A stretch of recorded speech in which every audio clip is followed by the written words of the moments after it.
This is Tucker here with Tuck's Rods, and we got the old 57 in the shop, and we're going to go ahead and get the rocker panels and the quarter panel installed on her. Well, right now we're getting this quarter panel all mapped out, how we're going to want to attach it to this old car.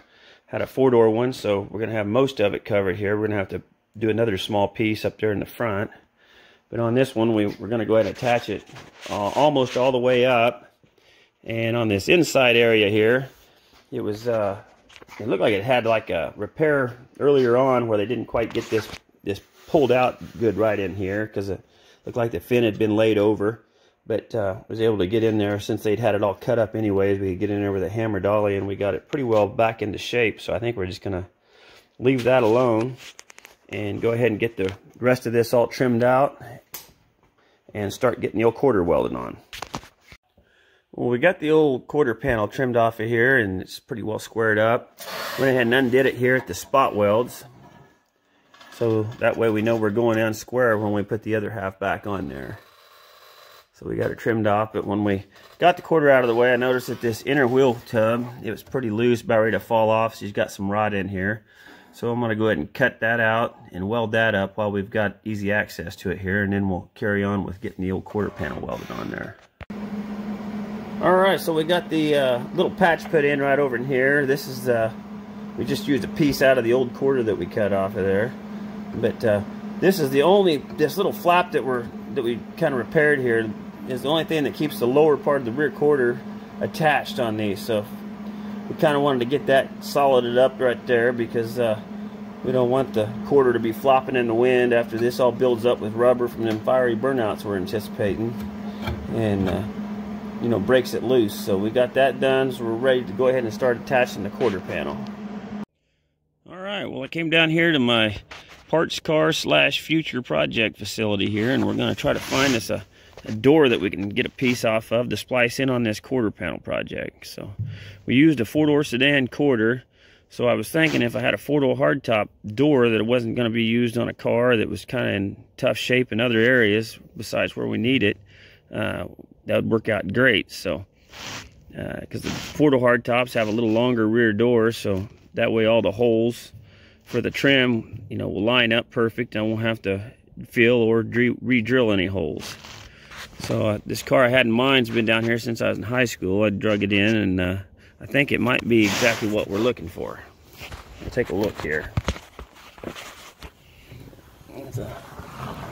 It's even the right color. It matches the old quarter on it.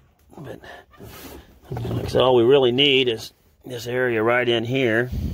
But well, looks like she might be a little rotten. So that kind of, even though we're not building one of them Buford Jackson show cars or anything, I don't really want to put anything really that rusty on it. So we might have to move on to something else and see what we can find.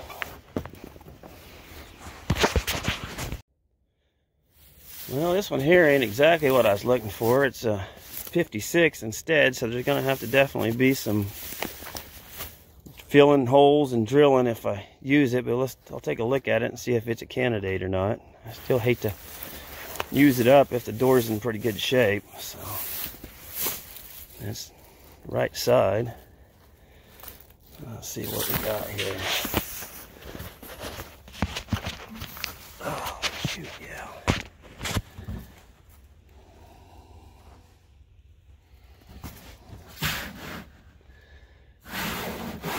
Up in here it's pretty straight. Got some rot down here in the bottom, so it's probably not a door that anybody's going to want to use on one of these. Yeah, the bottom of it's definitely gone. So this might be a candidate here. Let me look around and see if there's anything else before we load her up. Well, the only other option I'm finding is this old 4-door sedan right here. And I don't mind taking the door off of it. It's actually a pretty good door, but it's missing the back half. When I'd gotten it, somebody decided they'd want to make a couch off of it. So I just went ahead and ended up with the rest of it. But I think we'll just go with this. And if we have to re-drill them holes and fill a little bit, I think we'll be all right. So I have some other 4-door sedans that had some doors on them, but they're all pretty well complete looking. And I I kind of want to keep them together with the patina and everything in case I decide to do a more-door conversion here one of these days. So I'll get this door off of here and get her back up to the shop and get her put together. Well, the door is off and in the shop here, and I'm getting ready to carve my panel out here, and I just thought I'd show some of the guys out there. I know most guys probably already know this, it messes with this stuff, but if there's any new people out there, kind of a quick way to get these panels off without transferring a whole lot of heat to them and distorting them in case you're using them for patches or such. So what I usually do is I just kind of come along here, right along the outside edge where it's pinched on there, and you can just grind that off, and it doesn't take very long at all, and it'll literally just release the panel, and it's thick enough along this edge that the heat's actually absorbed, you know, through the thicker metal there, so you don't worry about warping your patch panel or anything. So we'll get her cut off of here and start sizing it onto the car.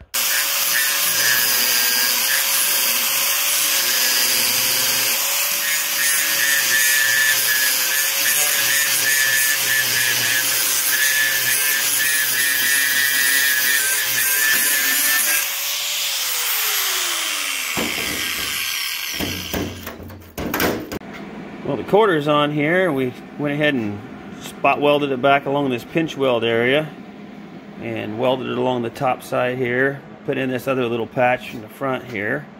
And now all we got left is this lower area right here in front of the wheel. So we'll get to that and then we can grind all the welds off.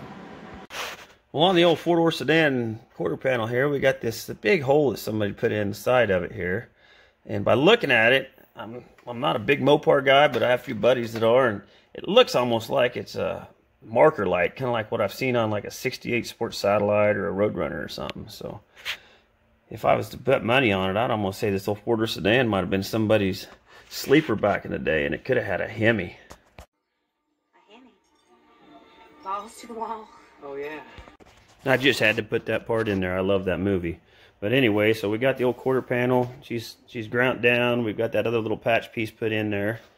So now we're getting ready to go ahead and get these rocker panels installed.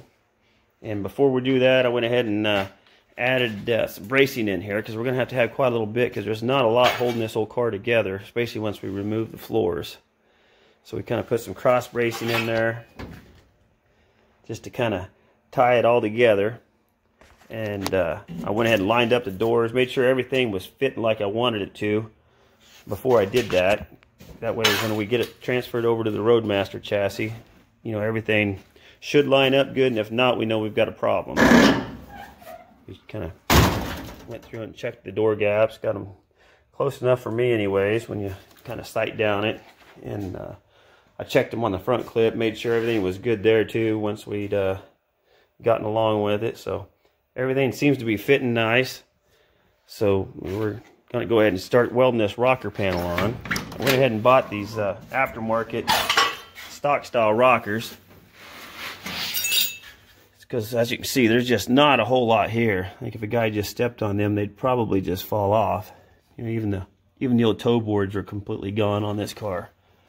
So we're going to go ahead and get this put on there, and then do the other side. And there's one little small patch that we have left to do in front of the wheel on the other side. And then I think we'll just do a slight bit of bracing in the trunk area, and we'll be ready to lift this unit up off of here. Well, we got the old rocker panel cut out of the old Blue Goose here, but I'm telling you, the old iron worms did a number on her. But we're getting ready to get her sized up and try and get that new one put back in there. Well, the rocker panel installation went pretty well on both sides, with the exception of having to fab a few pieces of metal there for the A-pillar on both sides, from the top of the rocker up about 1.5 inches. I didn't realize it was that rusty right there until I started digging into it. And then I also had to put a little bit of an extension on each side of the rocker there, where there's a little bit of rot too there on the back side of the door area. So now that that's all done, I think the phase of getting the car kind of solid is pretty well complete. Other than I need to do a few little braces there between in the trunk area, the extending on inside the car. But that'll be on the next video, and we'll go ahead and get this body lifted off on the next one. So I appreciate all the subscribers and everybody that's been watching this stuff. And if you find this interesting, you know, and you're a first-time viewer or something, please subscribe to my channel. And I'm planning on trying to get one video done a week. And this project should hopefully be done here in about 3 weeks or so, where it's actually going to be driving in the new configuration. And my nephew was over here the other day, and he was giving me a hard time about it. So I've already got a grudge match lined up against the old Blue Goose here, against his actually it's his old lady's Chevy powered Mustang. So stay tuned, and we'll see if the old Blue Goose will put the hurting on the old Mustang. I'm hoping. I think I can at least get him on the big end. I'm not sure. So until next time, we'll catch up with you later.